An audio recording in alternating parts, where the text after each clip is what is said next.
vamos a hablar de bobinados concéntricos. Son bobinados que se ejecutan de una sola capa. Esto significa que solo habrá un lado activo de bobina en cada ranura. Los bobinados concéntricos se pueden ejecutar de dos maneras: por polos y por polos consecuentes. Antes de calcular los bobinados concéntricos, vamos a repasar los conceptos espira y bobina. Si yo os enseño este dibujo, estamos todos de acuerdo en que es una espira. Una espira de un material conductor por el que puede circular una corriente. Esta espira, en concreto, tiene forma cuadrada.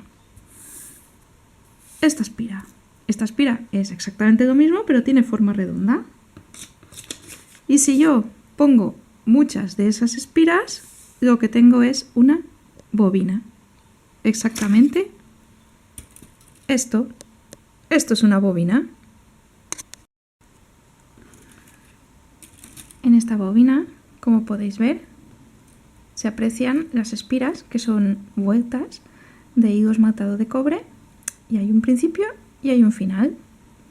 A este lado de aquí se le llama lado activo y va dentro de una ranura del estator. Este de aquí es otro lado activo y va dentro de otra ranura del estator, porque en bobinados concéntricos hay un lado activo de bobina por cada ranura. Aquí podemos ver un dibujo de lo que hemos estado hablando. Supongamos que en rojo están dibujadas las ranuras del estator y en color morado está dibujada nuestra bobina. Nuestra bobina tiene un principio que está en la ranura coloreada y tiene un final que está también en esta ranura coloreada. Como podemos ver, aquí quedan dos ranuras vacías. Esto es un ejemplo. Vale, aquí tenéis ilustrado lo del lado activo.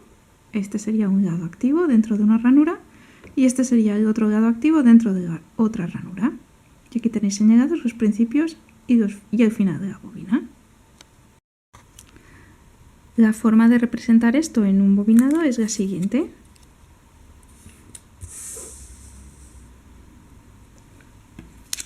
Como podéis ver, la bobina subiría por esta ranura, dejaría dos ranuras vacías dentro y bajaría por esta ranura. Vamos a adelantar un concepto y vamos a decir: solo hay una bobina, por lo tanto, U igual a 1.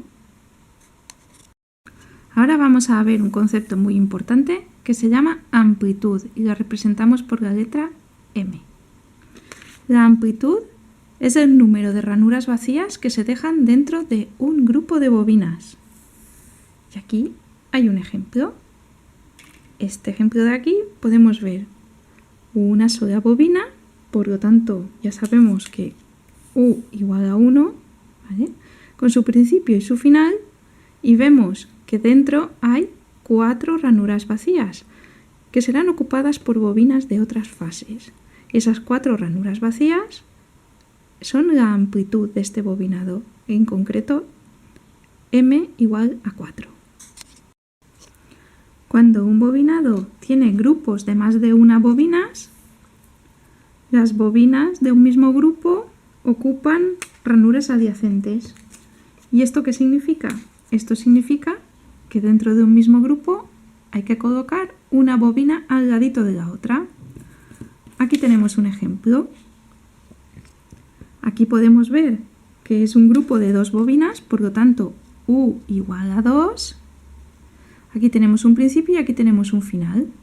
Como decíamos antes, podemos ver que hay una bobina grande por fuera y una bobina un poco más pequeña por dentro, ¿vale? Son un grupo de 2 bobinas.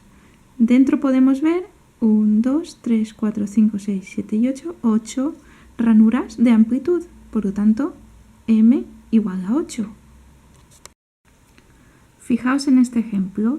En este ejemplo puedo contar 6 ranuras vacías, por lo tanto la amplitud M es igual a 6. Y puedo ver que en este grupo hay 3 bobinas, por lo tanto U igual a 3. Ojo, importante, en bobinados concéntricos Con grupos de más de una bobina, las bobinas tienen distinto tamaño. La bobina de fuera es más grande que la bobina de dentro. Como podéis ver, la bobina de fuera, de color morado, tiene un tamaño más grande que la bobina de dentro. Fijaos dónde está el principio y dónde está el final.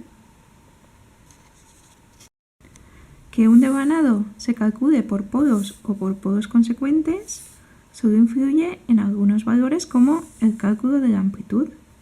Aquí está la fórmula para calcular el devanado por polos y aquí está la fórmula para calcular el devanado por polos consecuentes. Como podéis ver, la única diferencia es este 2 que está marcado en rojo, teniendo en cuenta que m es amplitud, q es el número de fases del bobinado, que en este caso un bobinado trifásico, q igual a 3, y u es un valor que ya conocemos, que es el número de bobinas que hay por cada grupo. También influye en el cálculo de los grupos totales de bobinas. Si es por polos, aquí está la fórmula, y si es por polos consecuentes se utilizará esta fórmula, teniendo en cuenta que P es el número de pares de polos de la máquina. Y por último, el cálculo por polos o por polos consecuentes influye en la forma de unir los grupos de bobinas de una fase. Si es por polos, se unirá el final del primer grupo con el final del siguiente grupo, finales con finales, y los dos principios quedarán como principio de fase U1 y como final de fase U2. En cambio, si es por polos consecuentes, lo que unimos será el final con el siguiente principio, quedando como principio de la fase U1 y quedando como final de la fase U2. Vamos a practicar la unión de grupos. Supongamos que este bobinado, en cada una de sus fases hay 4 grupos de bobinas y que estos grupos de bobinas tienen 2 bobinas, por lo tanto U igual a 2. Vamos a hacer una unión por polos. Sería unir final con final, principio con principio, final con final, y nos quedaría aquí el final de la fase y este sería el principio de la fase. Ahora vamos a ver por polos consecuentes. Por polos consecuentes, este sería el principio de fase y uniríamos final con principio, final con principio, final con principio, y este de aquí sería el final de fase. Vamos a hablar de polos, pero no los de naranja, sino de los polos magnéticos de la máquina. Una máquina de 4 polos se dice que tiene P igual a 4. 4 polos, ¿vale? Norte, sur, que giran. Pues muy bien, vamos a aprender un concepto. 2P igual a 4. Esta P minúscula significa pares de polos. Si yo despejo la P, me da P igual a 2. Lógico, si una máquina tiene 4 polos, tiene 2 pares de polos. Para calcular un bobinado, ¿qué es necesario que me digan? Me tienen que decir el número de ranuras del estator, K. Lo siguiente que necesito saber es cuántas fases tiene el bobinado. Si es trifásico, por ejemplo, es Q. Q es el número de fases. Y por último me tienen que decir la polaridad. Esto me lo suelen dar como 2P igual a 2. Sería una máquina bipolar, 2 polos, 2P igual a 4, 2P igual a 6, 2P igual a 10, etcétera, etcétera. Para poder realizar el cálculo, lo primero que tendría que calcular es un concepto que se llama número de ranuras por polo y fase, que es el KPQ. Es igual a K partido 2PQ, tanto como para bobinados por polos como por polos consecuentes. Aquí pondré el número de ranuras, aquí pondré el número de pares de polos, el número de fases, y si me da entero, el bobinado es ejecutable. El siguiente paso es calcular el número de grupos totales que tiene mi bobinado. De este paso ya hemos hablado y había que distinguir si el bobinado era por podos o por podos consecuentes. Entonces, si el bobinado es por podos, recordemos que grupos totales es igual a 2 por P y por Q. Y que si el bobinado es por podos consecuentes, grupos totales era igual a P. Pues bien, una vez que hemos conseguido calcular el número de grupos totales que va a tener nuestro bobinado, podemos saber el número de grupos por fase. Averiguar el número de grupos por fase es muy sencillo, solo hay que coger el número de grupos totales que tiene el devanado y dividirlo entre el número de fases, que en nuestro caso será 3. Y por último, también hay un valor muy importante que es averiguar el número de bobinas que tiene cada grupo. Para ello hay que coger el número de bobinas total de bobinado, que es en concéntricos la mitad de las ranuras, y dividirlo entre el número de grupos totales. Este valor es el número de bobinas que hay en cada grupo. El siguiente valor que necesitaría calcular es la amplitud.